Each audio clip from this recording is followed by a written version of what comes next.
Good evening, everybody. Thank you so much for joining us tonight for Q News Tonight. Tonight is January the 14th in 2020, and thank you again for joining us at 7 p.m. We are with you every Monday through Thursday at 7 p.m. for Q News Tonight. You are watching us today. We are out of the closet and into the headlines, which is our catchphrase because we want to make sure that you understand that we are all LGBTQ oriented with the latest and greatest of all of our hits in the media. We are broadcasting to you tonight from the World AIDS Museum and Education Center, which is, of course, one of the best places in Wilton Manors to find out information about the LGBTQ community or just the greater community at large. And we have our set provided to you today from Concepto Modern Living. Thank you so much for the table. I am your anchor, Napoleon Plays, joined by my co-anchor tonight, Aaron Dar. Thank you for joining us. Yes, partner in crime tonight. Partner in crime. We are going to discuss some really important things going on in the world population. Yeah. Always something new every single day. Al Ferguson, our co-anchor, is of course not here today. He is out there breaking his hip bone or some other thing out in Aspen for Gay Ski Week. So we commend him for taking the reins in that endeavor. We could probably both do it better, but it's okay. We'll take it over here. He's getting his Sonny Bono on. Okay. Oh, well, you just took it to a very grim place. Too soon. However many years it's been, it's probably always too soon for Cher fans. So thank you so much for joining us today, even with Al in Gay Aspen Ski Week. We hope that he is doing a great job at learning how to ski. We are the world's first ever live daily gay evening news program, and we bring you a completely live and unscripted news program every single Monday through Thursday, as you will see tonight. Anything can happen. We expect a lot of it to happen. We have breaking news. We have all sorts of coverage to bring you tonight, so please stay tuned. This is just week 2 of our broadcast as well, and we are thrilled to be back as we welcome you into your homes this evening and welcome you into our news as to what we can present to you. Q News Tonight is brought to you by the Happening Out television network, and we have our sister show, which Aaron has guest starred on. I am a host of. It's called It's Happening Out. It is the world's most popular live gay TV show. We broadcast every Wednesday evening at 8 p.m.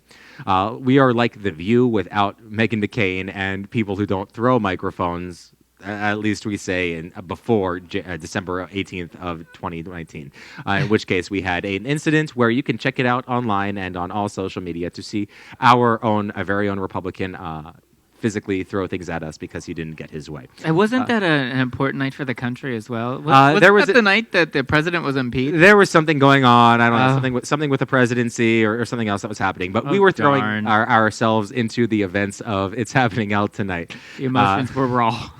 They were very raw. So, of course, we want to make sure that we share how our viewers can be more involved with Q News Tonight via social media. And if you like our LGBTQ voices, because we are here every single day to bring you the latest and the most important and impactful news in the LGBTQ community, then join us. And if you like our voices specifically, though, you can start a watch party. It's so simple to do that. We have a video to help you out with that. Watch this. When viewing our live show in your app, please click share. After clicking share, your screen should change and you can then click watch party. On the next screen, you can write text to your viewing audience and then click start watch party. You've done it. Enjoy your party. As you may know, our country is involved in an impeachment process, and every single day there is an update, often very big, to bring you. And tonight we have Aaron that's going to present what the update is today on the impeachment process. What's going on, Aaron? So once again, more information coming out of Congress tonight. House Democrats about 30 minutes ago just released additional evidence in regards to the ongoing investigation around President Trump and an alleged Ukrainian phone call.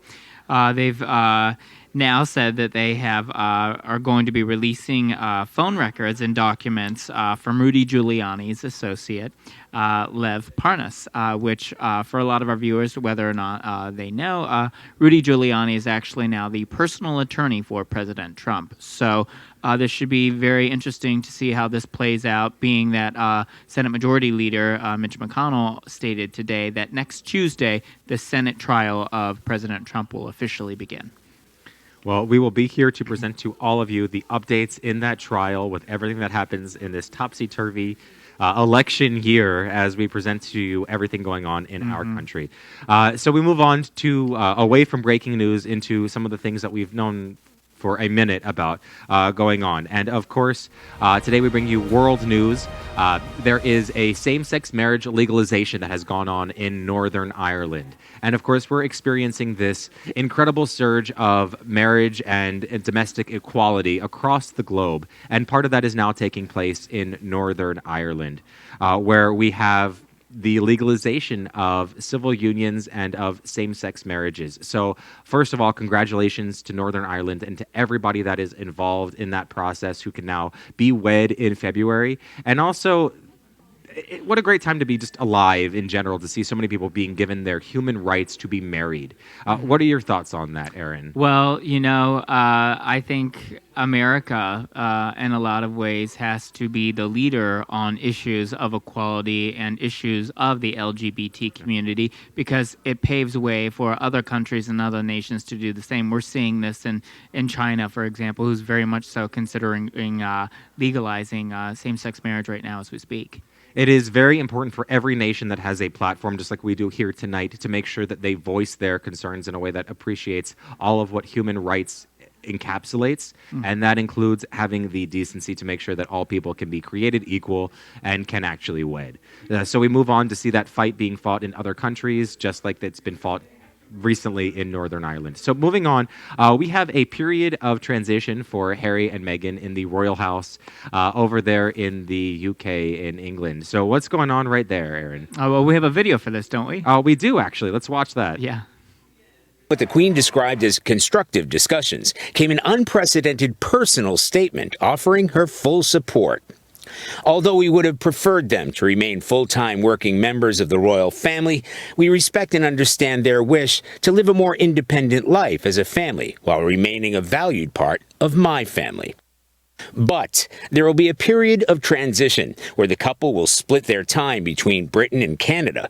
Meghan is already there with baby Archie. So as you just saw, more drama, if you will, coming out of the House of Windsor abroad. I'm actually excited for Prince Harry and Meghan. The Duke and Duchess of Sussex that they are now named as. It's funny, I watched an interview a couple of days ago, and Prince Harry was very candid, saying that, this is, it's not a game for him. And this is a game that, unfortunately, with the media and the scrutiny and the public life that he and Meghan find themselves to be in, it's a game that killed his mother, Princess Diana. And he doesn't want to be a part of that game anymore. And I think that whether you are a public or private person, anyone is entitled to right of privacy, even if you are someone that finds themselves to be a royal.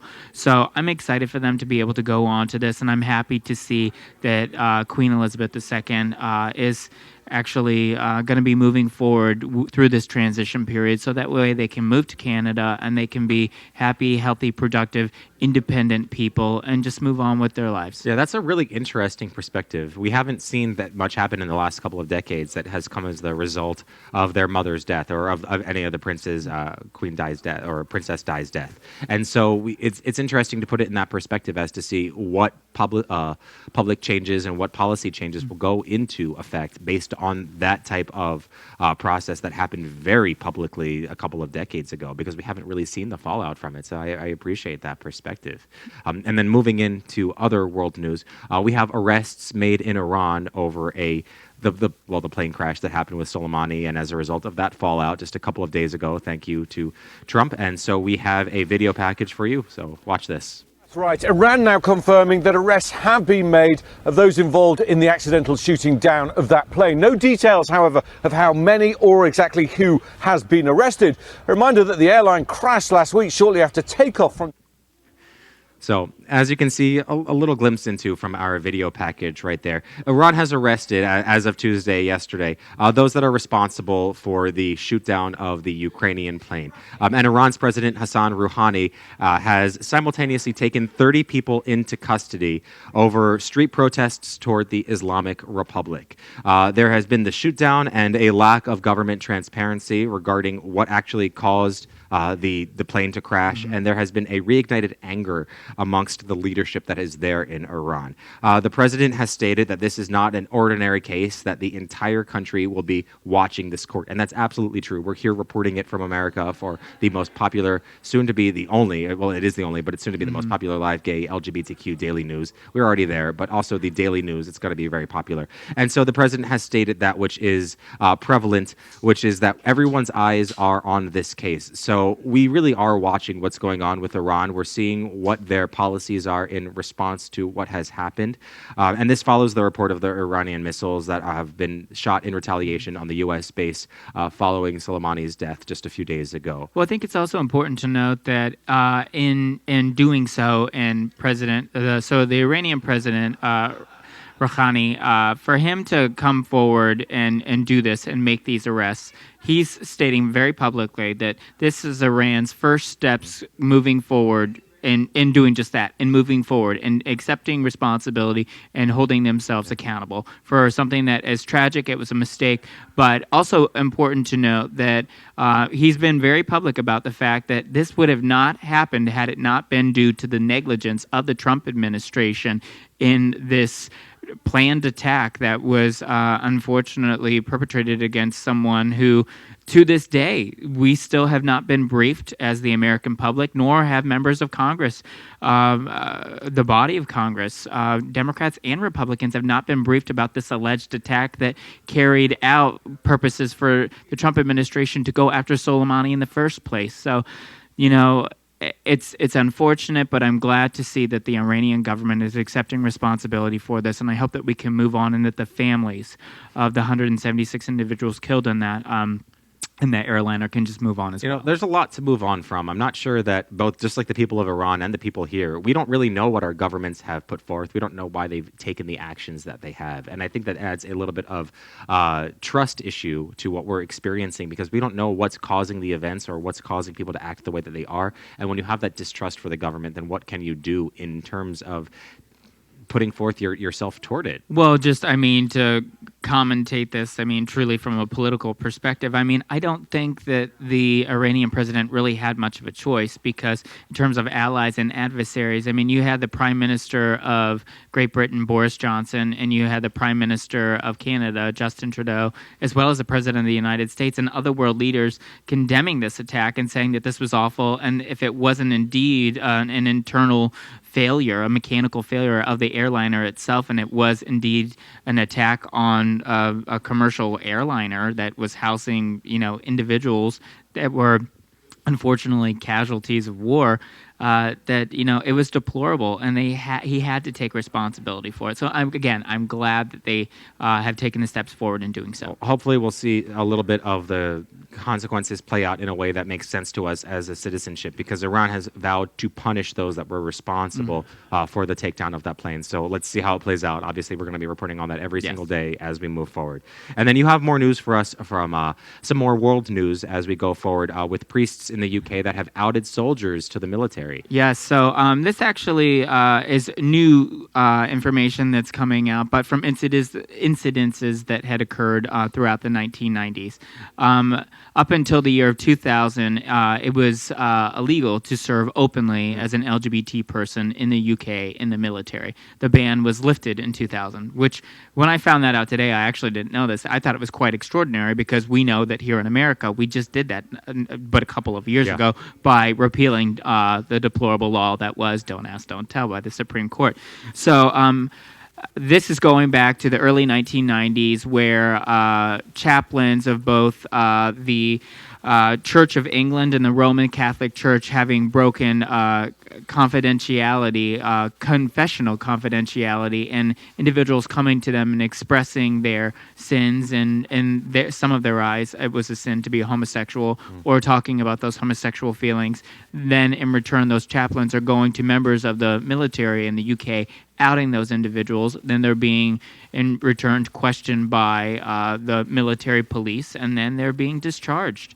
So they're breaking not even just a code of ethics, but they're doing something that was very hurtful, and I'm glad to see that the present defense minister over in UK is speaking out against this and saying that this was wrong for the chaplains to do. But again, speaking to the fact that this occurred in the 90s before the ban was lifted in 2000, and that we've come a long way, and we must continue to realize that where we've come from is a place that we must not go, and that we must move forward. Yeah, I think that's what's so interesting about this and other similar situations is that we have had so much civil rights and human rights progression in the last couple of decades that how are we going to catch up to recent laws and recent actions that have taken place? We'll see how that follows up, and we will, of course, report it here as news follows up. And more... well, just different news, really. It's not more recent in any way. An Israeli official is thankful that his kids are not gay. And of course, we've got a talkover video to express a little bit more about this. But last year, an Israeli education minister, his name is Rati Peretz, endorsed gay conversion therapy. And he stated when asked if one of his kids might be gay, he said, "Well, I prefer not to deal with the what ifs. Thank God my children grew up in a natural and healthy way." Exactly, implying that to be homosexual or of the LGBT unnatural, spectrum, immoral, unhealthy. Is all of those negative things that a lot of us might in the LGBTQ community might have dealt with as being less than or inhuman or immortal. It's demoralizing is what it is. It's offensive. It's a tactic for that. I think that that's absolutely what we're dealing with right here. And the Justice Minister, Amir Ohana, who is a member of Netanyahu's The Likud party. Exactly, has come out on record because he is out. And he has stated a little bit of his frustration and outrage at the fact that such a high-ranking official within the Likud party and the administration of Prime Minister Netanyahu could make such public comments. But again, going into all of this, I just think that it's something that we just have to digest, and as LGBT individuals, and we have to remember again, this is why we're doing it. This program. Q News Tonight. This is why we're here. We're here in real time to report on issues of the LGBTQA community, not just here in America, but as they happen all over the world, to understand the injustices that are often brought against us as LGBTQA people, and understand what's happening to us in real time, and understand that the fight that we're fighting now, the fight that we fought years ago, is the fight that we must continue to fight in the future. And I'm sorry, but I have to bring it up. That's why politics and public policy and legislation is so important. Elections have consequences. So I think that even especially with this, Israel just had a very contentious election. And we know, with Prime Minister Netanyahu, he's been indicted. His wife has also been indicted. There's so much that's going on over in Israel right now, kind of mirroring what's going on right now with our own president and the administration, that we just need to take a look as LGBTQ individuals at, again, where we've been and where we're going, and who is going to be there for us, not those who say that they're just going to. I think you bring it up very well, that this brings into conversation what we're discussing as an entire community, that sometimes morals and law don't go hand in hand. Sometimes the law is not as held to a high might as what our own morality as a human being and as a human civilization can account for. And so we have to do what our best is to bring up those laws and that code of conduct to what our own sense of morality is as a society, because we have to make sure that we're consciously living in a world where we are putting forth what we want to be as a society. So this is an exact case that deals with that type of idea. So again, we'll see what comes of it, because I'm looking forward to seeing how they might play out, or what kinds of responses could be said in that capacity, if any. Well, I'm looking for the Prime Minister to speak out against this. It's absolutely offensive as an LGBT person. You think that he'll give comment on it? He should. He should, in the place that he finds himself in Israel. And the democracy that it is. So is there any precedent for him giving that kind of conversation? And I think that he should, because he's this individual is a sitting member of his cabinet, and he's influencing education and public and private institutions of education in Israel. Those are children that are listening. Those are adults. Those are parents that are listening. And he's normalizing that kind of speech, that kind of hate speech, that rhetoric that authorizes people to commit hate crimes against people in our own community. So he has the moral obligation and responsibility as Prime Minister of Israel to make such comments. Yeah, that's true. And you only see me laughing because I think of our own Department of Education and how With a bear Betsy attack, DeVos, yes. a bear attack is clearly our biggest sense of attack that could come to our own children here in the U.S. because that's obviously the highest threat that we could ever possibly encounter. So moving on, we have a new bill that has been obviously banned in the U.S. This is the Infant Intersex Bill, which has been tabled. We've got a video for you, so watch this. California lawmakers are considering a ban on medically unnecessary surgeries for children born with ambiguous or conflicting genitalia until they're at least 6 years old. That means intersex people who are born with reproductive organs or chromosomes not fitting typical males or females.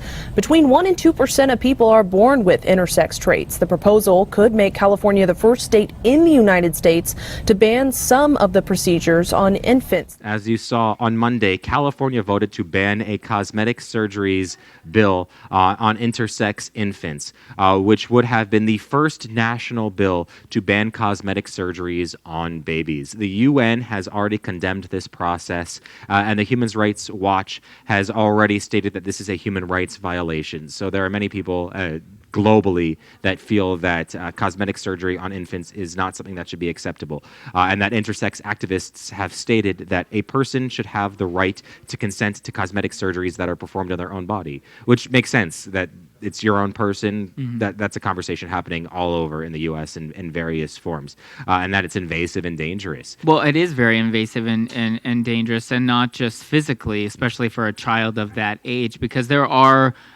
have been a lot of practices that we've seen, it's not just a Western phenomenon. It's not just happening here. It's happening all over the world in terms of practices of medicine where the UN getting involved. Yes, yeah, exactly. So where we've seen where if someone is born intersex, and for our viewers who perhaps don't know this, it's a baby that is born with both male and female genitalia. So oftentimes a doctor will say to a parent, or just make the decision themselves to say, I'm going to choose what gender this baby should be. I'm going to pick what gender this child should be for the rest of its life. And, there have been studies that have been done on people that have had doctors and parents make those choices as infant children. And then there have been these studies where they have participated as adults. Many of them have actually wound up being transgender themselves because they identified as the gender that they were not given based off of a surgery that they were given via an intersex operation at birth. So, it's best, honestly, from the studies and the things that I've read on this, to let the child live in their early childhood development years with both parts. And as they get older, then let them decide which gender it is that they truly feel within their own hearts that they feel that they were truly born to be. Then if they feel they need to get that surgery, then they'll have that surgery. But if not, the psychological damage that these children will face throughout the rest of their lives is absolutely damaging. And it's sad, and as I'm happy to see that the UN and others are actually bringing attention to this very important issue. It's always disconcerting to me when we have Scott Wiener, a representative in Senate, who has to say things like intersex people deserve legal rights. If he's the one standing up for the intersex community, then I always have a little bit of hesitation for why other representatives are not speaking up more. But again, we will bring more to you on this conversation. It is a lifelong conversation. It's not going away, yes. And so we will see more from it. So moving forward, Texas closes its doors to new refugees. Aaron, you have a little bit more information for us on this U.S. story. We've got a video for you guys at home. Watch this. Governor Greg Abbott says starting in June, Texas will no longer accept refugees for resettlement. Texas is the first and so far only state to decide that.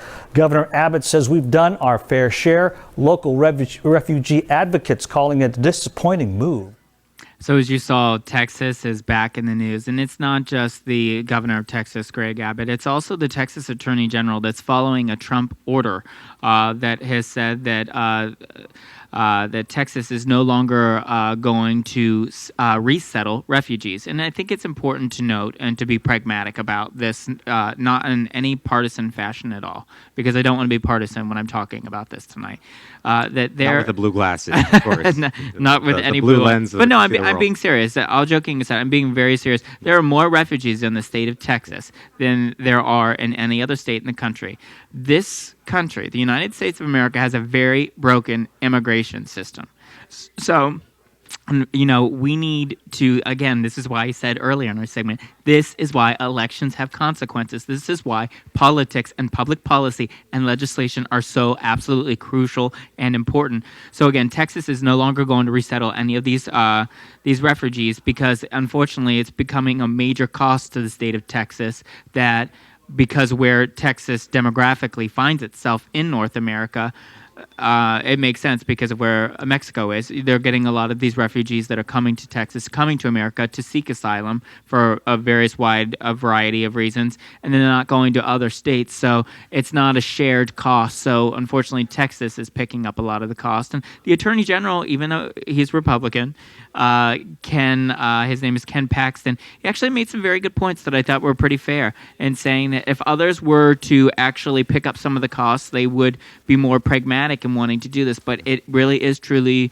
something that is just, in terms of their budget, it's very not cost effective for them to continue to do. But again, this goes to the larger conversation that Democrats and Republicans need to collectively work together on a bipartisan basis at the federal and state level, and they need to work together to move forward comprehensive immigration reform. Yeah. That's what this is all about. I think that's particularly interesting in the realm of Texas because they have the legal right to secede and become, I think it's like 6 different separate entities in their own right. So when we're seeing what they have involved in the course of civil rights, human rights, or whatever rights they decide to pass, we're seeing what the scope of the American people are, because we're getting to see a small sample serving of that in the scope of Texas, which encompasses, of course, the South, but also different parts of our own community as a country. So we'll see how that moves on.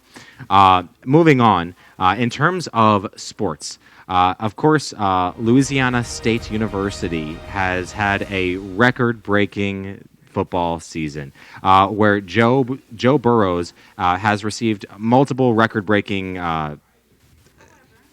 obviously, I know so much about sports as has broken so many records this year in terms of his Heisman Trophy race being smashed and just breaking all sorts of records. He's made it 463, I believe, yards in terms of his throw. He has gotten a lot of accomplishments that aren't inherently a topic of conversation in the college sports team. He's made 6 touchdowns in his time frame, and I think it's been stated the records they will break. So there's not a direct correlation. This isn't a study in any way. But by pushing that forward, maybe there is some level of being open-hearted and open-minded to human acceptance that they have opened themselves up to in some sort of spiritual way. Yeah.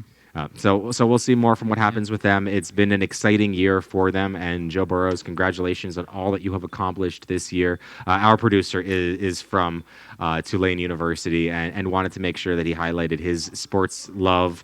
I assume that he was in sports while he was there, but I have absolutely no idea because he is, of course, gay. So we don't really know. We're going to assume no. But we'll perpetuate that stereotype another time. I was in varsity while I was younger, but that's irrelevant to right now. I did theater, guys. That's a different conversation for another time entirely. So speaking of theater, speaking of on cinema industry, what a perfect segue, Napoleon. My gosh, you are so brilliant. And you know what? It's a talkover slide, so we're going to go right into it. So, it's a shame that Al Ferguson's not here because he is truly the resident golden girl of Q News tonight. He really is. A lot of cheesecake there that I know that you're excited about. Right. No, I crave it in my head. Yeah, so Quentin Tarantino actually is saying that he owes his career to the Golden Girls. And I didn't know this. So I know that we have a slide that some of our viewers are about to see. Quentin Tarantino had actually appeared on not 1, but 2 episodes of The Golden Girls, back to back, where he played an Elvis impersonator. I guess he was so good on the first one that producers asked him back. He came back on the second one. So over a period of time, he actually wound up getting residuals, so like royalties, from the show. And the small amount of royalties that he was getting from those episodes, and we've seen it syndication, Lifetime, Bravo, not Bravo, Logo, other Bravo soon, I'm sure. I'm sure, yeah, but countless other platforms that continue to just run Golden Girls over and over and over again.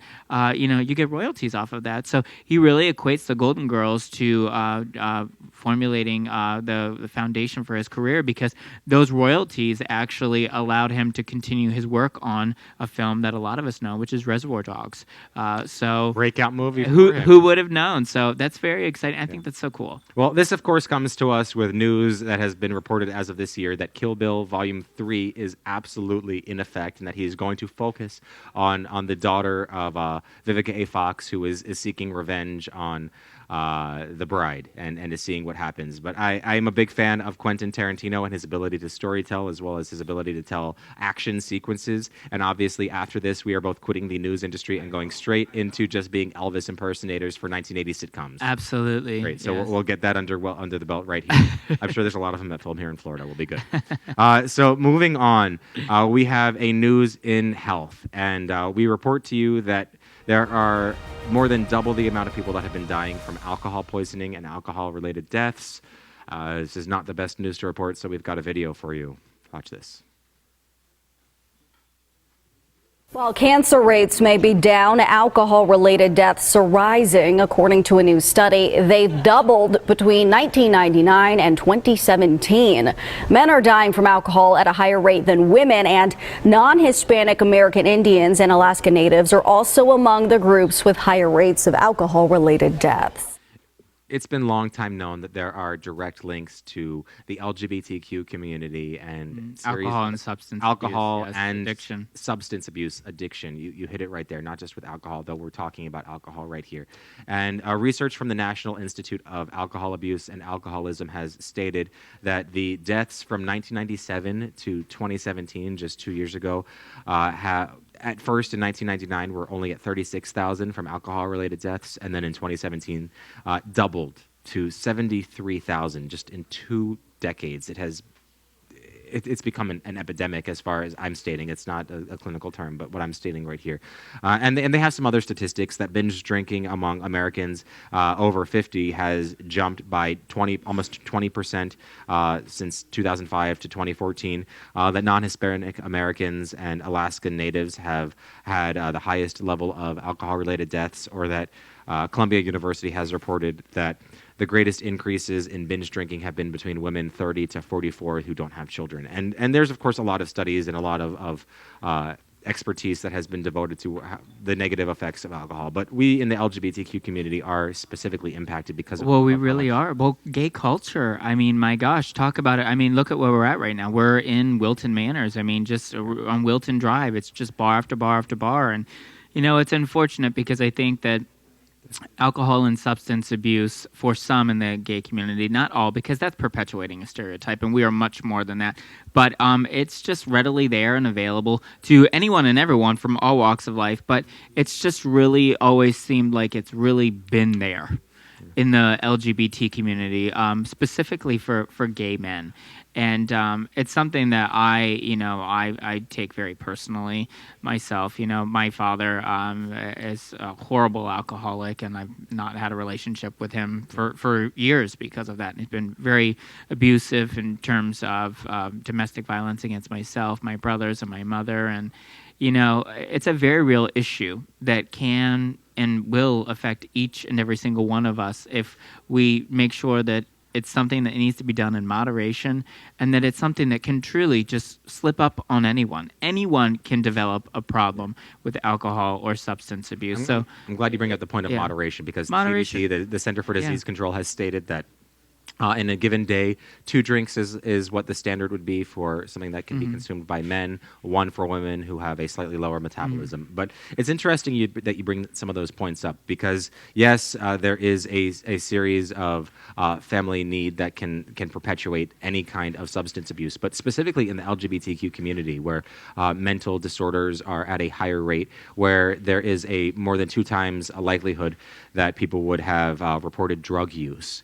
There's a lot of statistics that devote themselves to the fact that the LGBTQ community is double, triple, or more susceptible to different types of addiction. And that's why it's important for us to pay attention to what our habits are as individuals and also our friends, because we have a chosen community here a lot of the time. We do, yeah. And we're a family. We're a chosen family. And that's what's so beautiful about the LGBT. You've got to look out for each other, and that means voicing yourself and what you think is right for the other person. So sometimes it might be overstepping. And we're getting into a little bit of some of our sister program. It's happening out as a little bit of that conversation. But it's incredibly important, I know, to both of us to make sure that our friends and our family are healthy and are understanding what they need to do to survive and promote themselves in the world. And, and even going in on that, I think that's really great that you even pointed that out, that you guys actually talk about this a lot on It's Happening Out, which Napoleon is an anchor on, which you can watch It's Happening Out every Wednesday at 8 p.m. The world's most popular live gay TV show. Yes. But we're really not here to plug that because this story just happens to cross over really well. So but thank you for that, though. But yes, I had to plug it. So I appreciate that. And of course, if you have family that are struggling, there are all sorts of different hotlines. Yes. If you are struggling, there are many numbers that you can call. And please reach out to us if you can't find them, because we are here to help. We want to make sure that you don't have a lack of resources by any capacity.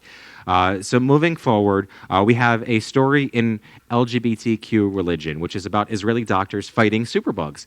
And so we don't have a video package, but I know that you can give us a little bit more information about this. Okay, so I thought we did have a video package, but we're going to go right on into it. So this is actually some medical staff and some doctors out of Hebrew University in Israel.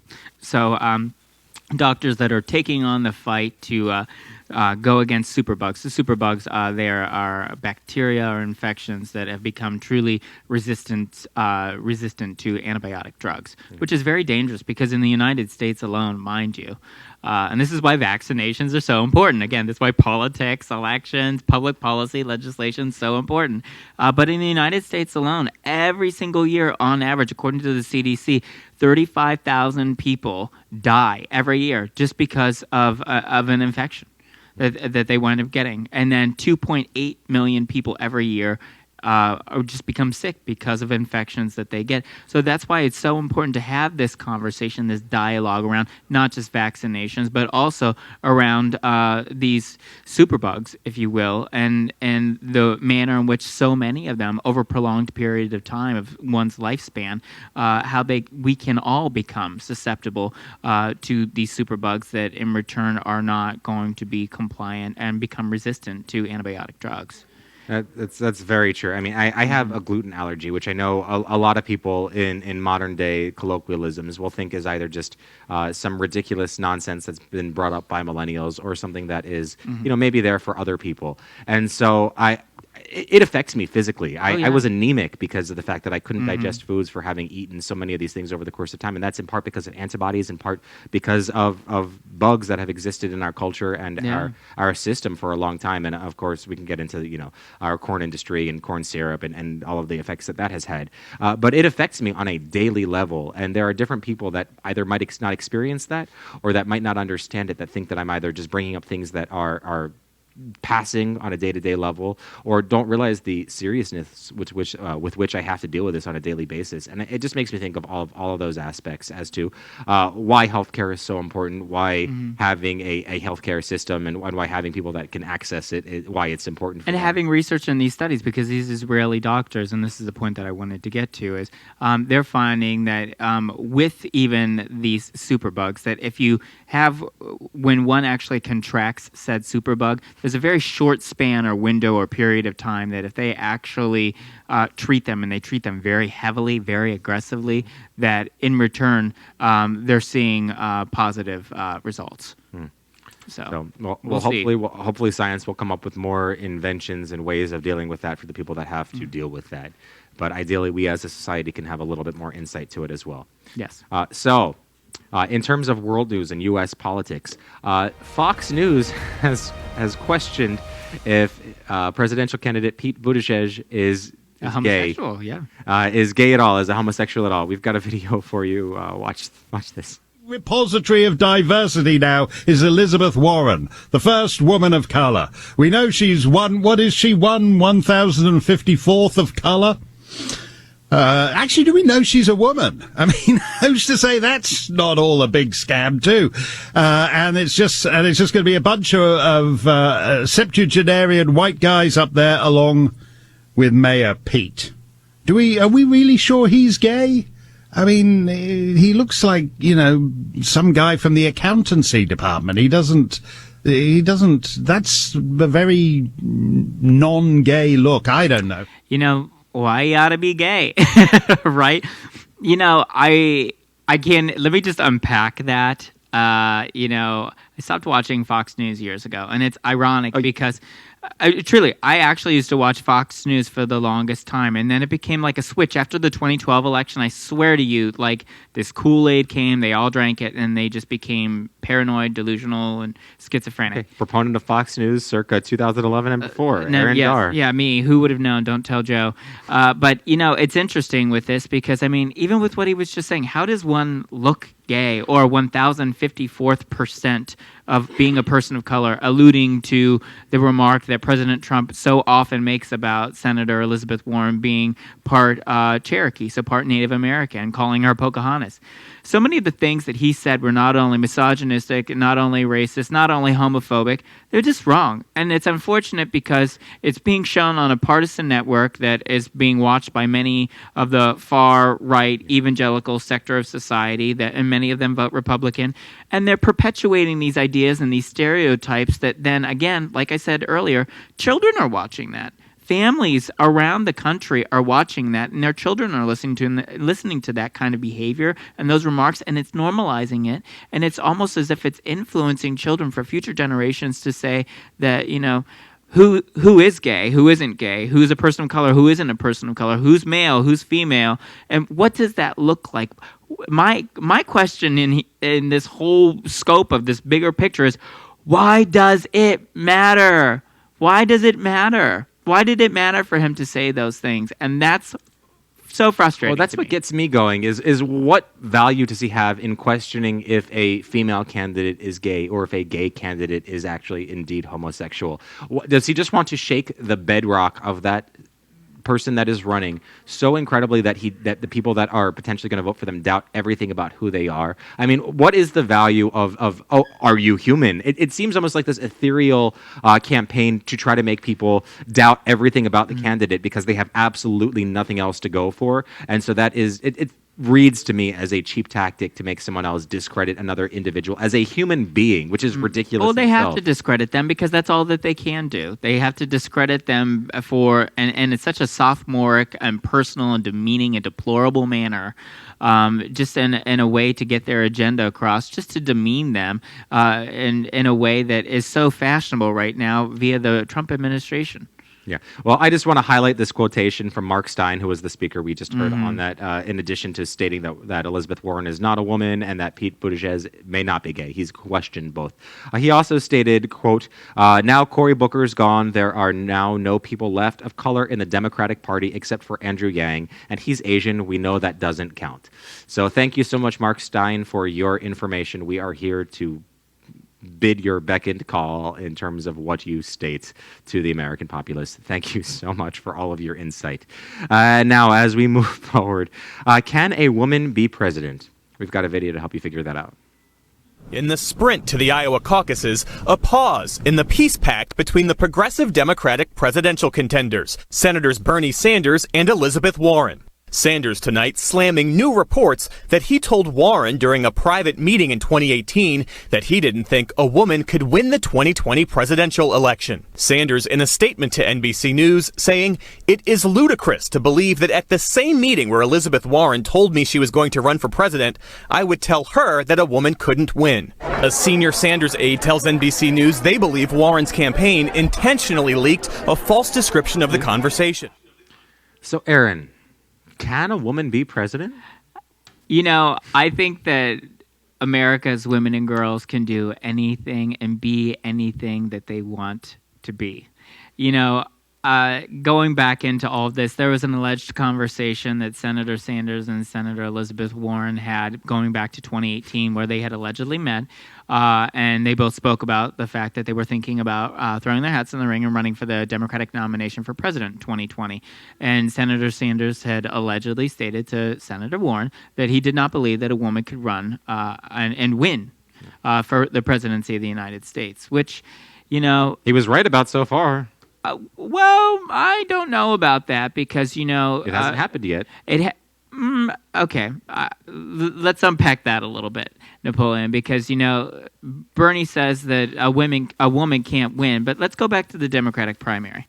She had over 17 million votes. Bernie Sanders had over 13 million votes. Who'd you say? Clinton from before? Yeah, so Hillary had, in the Democratic primary, Hillary had over 17 million votes in the Democratic primary.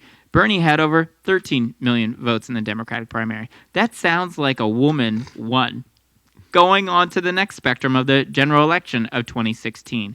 Hillary Clinton had 65 plus million votes. Donald Trump had 62 plus million votes. Now, if we're going to sit here and say that 2 plus 2 is 5, sure. I guess that fits the whole piss test progressive mold that plays into the hands of the far left-wing progressives like Elizabeth Warren and like Bernie Sanders. But I believe that 2 plus 2 actually equals 4. And if we're going to look at that and we're going to look at the popular vote, a woman won the presidency of the United States. Unfortunately, the Electoral College is actually what elects the President of the United States. And unfortunately, a system that was created by white men for white men elected a white man in 2016. And I think that there are a lot of candidates that are running in 2020 that are still in the race. Elizabeth Warren is one of them. And mind you, I'm not supporting her personally.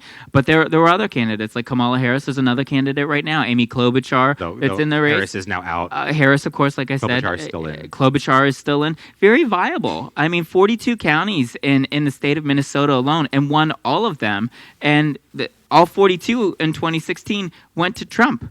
I mean, to sit there and say and propel a notion that women can't win, again, that's why I said, and I've said it multiple times tonight, I'm going to say it again, children are listening. And for someone like Senator Sanders to be in the position that he finds himself to be in a position of influence, power, and authority, to sit there on a national stage when children are listening and when little girls are listening, to sit there and say that a woman can't win or be president of the United States, that is absolutely awful. It's offensive, it's demeaning, it's degrading, and it's wrong, and he knows better. You know, on a moral standpoint, I agree with you because I definitely don't want little girls or anyone really to be discouraged from running for our office if they're the best person to run. That is the title with which we have stated that our presidency should be held. Mm-hmm. But at the same time, you get into the demographic or the idea of, okay, so Clinton won the popular vote. She didn't win the electoral vote, and therefore she was not in office for whatever reasons you want to say that was caused. There were a lot of factors. Yes, and we could get into speculation or even statements that have been made by the president himself or by other people in external offices. But we still get to the point that she didn't win the Electoral College, that is still a policy in place to quotedly protect, as far as the Constitution states, those that are voting so that they can't be swayed by misinformants that will go against what their own beliefs are. Well, let me play into that because I do believe that Elizabeth Warren, and mind you, I'm not supporting her. She would probably be one of my last choices to be the president of the United States out of all the candidates that are running right now. But do I think that she could win? Do I think that she could beat Donald Trump? Absolutely. Do I think that Bernie Sanders could?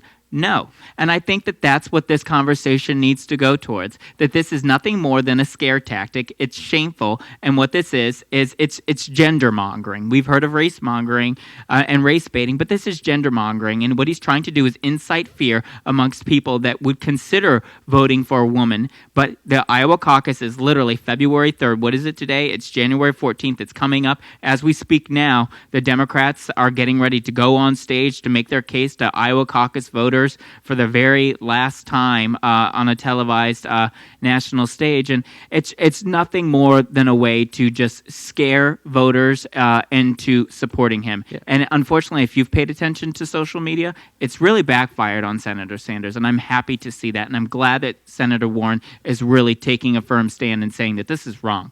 But don't you think that that's part of what his campaign and his managers are stating, is that they want to make it a little bit of a scare tactic so that nothing happens like in the past with Clinton, when a lot of Bernie Sanders supporters did not end up going over to support the Democratic parties with Clinton or with other people that could have been nominated?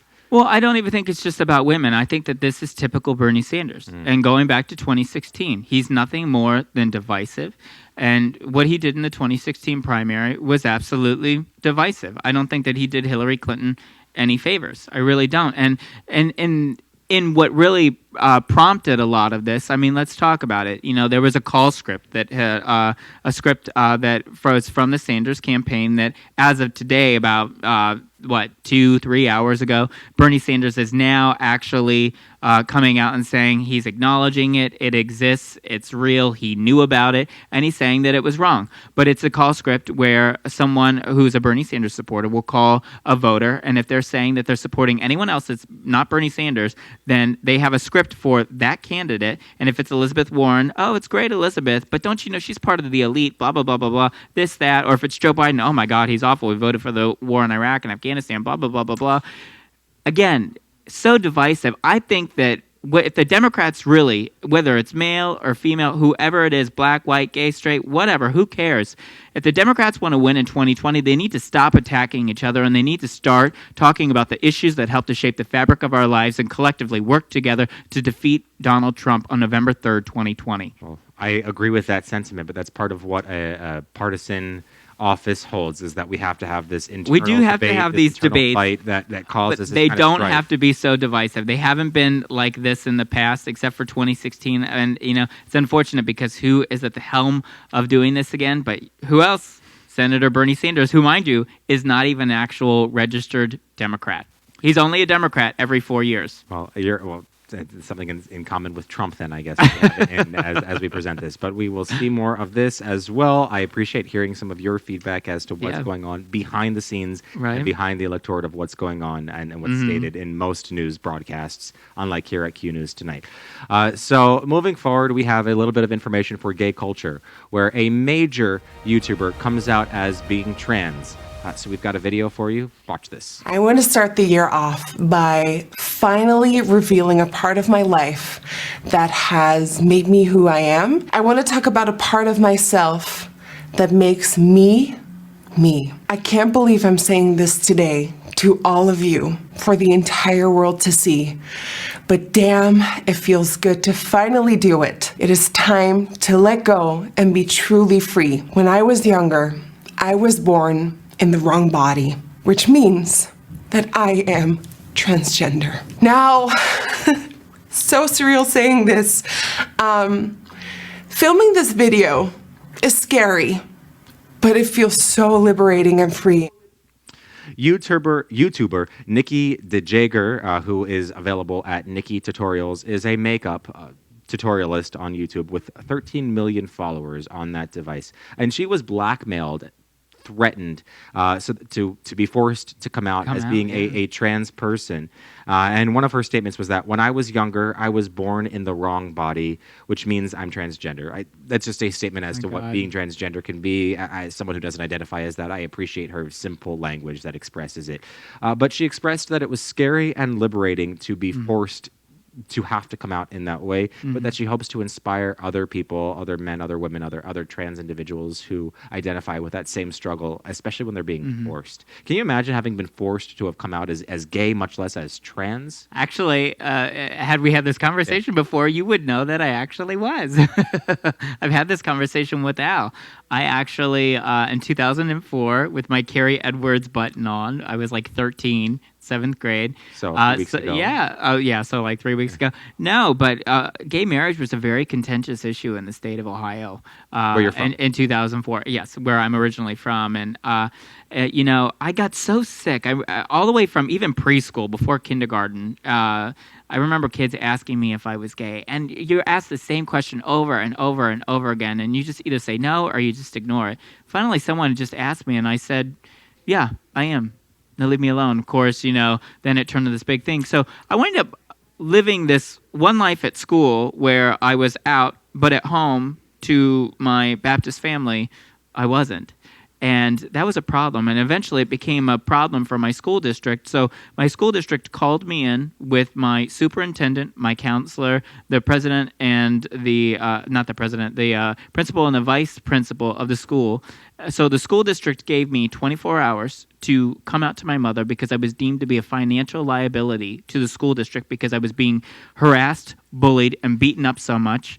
I even had to change in a janitor's closet because I was gay, and they wouldn't let me change in the boys' locker room with the other boys for gym class. So her sharing her story, what I just did, there are millions of hers, of me's. That's why this show exists, and that's why it's so important to share your story and realize that someone blackmailing someone outing someone, saying that they're going to tell on someone for being LGBT, I think that we all need to start to take notion and power of our story and power of our status and who we are as our authentic selves, and realize that there's nothing to be scared about at the end of the day, because at the end of the day, being your most true and authentic self is the most powerful moment you can achieve when you have the ability to do so. And thank you for that, because it is important for everyone in the LGBTQ, and that includes queer, that includes a large majority everyone. Of people, oh my gosh, of a lot of minorities, to not just succumb to being blackmailed, but to take ownership of it, as Nikki has done in this story, and to really find something that maybe she wouldn't have found otherwise, but to embrace who she is. A blessing in that. And really, it was a blessing. I mean, well, it speaks to her character. She wouldn't come out with the identity of who the person was that was blackmailing her. And that's very classy. Volumes. That speaks volumes about her. And she still did come out, and it probably affected hundreds, if not more than that, of people. She has 13 million followers. Yeah, that's huge. So we welcome you onto our show, She's Nikki, beautiful, and she's beautiful. Yeah, you can come to our makeup one of the days. Well, I'm sure you'll do an incredible job. Yeah, right. It's better than what I could do on myself. Yeah, right me now. too. Yeah. So our closing story is our feel-good story, if that wasn't a little bit feel-good as well. We have a World War II veteran who was asking to be your Valentine. Watch this. A World War II veteran in California has one wish for Valentine's Day. The 104-year-old Major Bill White still wears the same dress blues he did in the Marine Corps. The California native spends his days scrapbooking, which is his favorite hobby, and now he wants everyone everywhere to send him a Valentine's Day card. I'll save every one of them, like I've been saving little things that come up right now, and they'll be a personal part of my history. So how wonderful was that story? Bill White, 104 years young. So he's a World War II veteran, Purple Heart decorated from the U.S. Marine Corps. And he's wanting other individuals from all over the country, all over the world, to send him Valentines, because he wants to be able to expand his memories and really live out the last years of his life in such a precious way of just love. And I think that's so beautiful. So beautiful. So if any of our viewers are interested, you can go ahead and send him a Valentine to Hold for Major Bill White, USMC space RET period, which is for retired. And then underneath of that, you would put the Oaks, OAKS, at Inglewood, INGLEWOOD, 6725 Inglewood Avenue.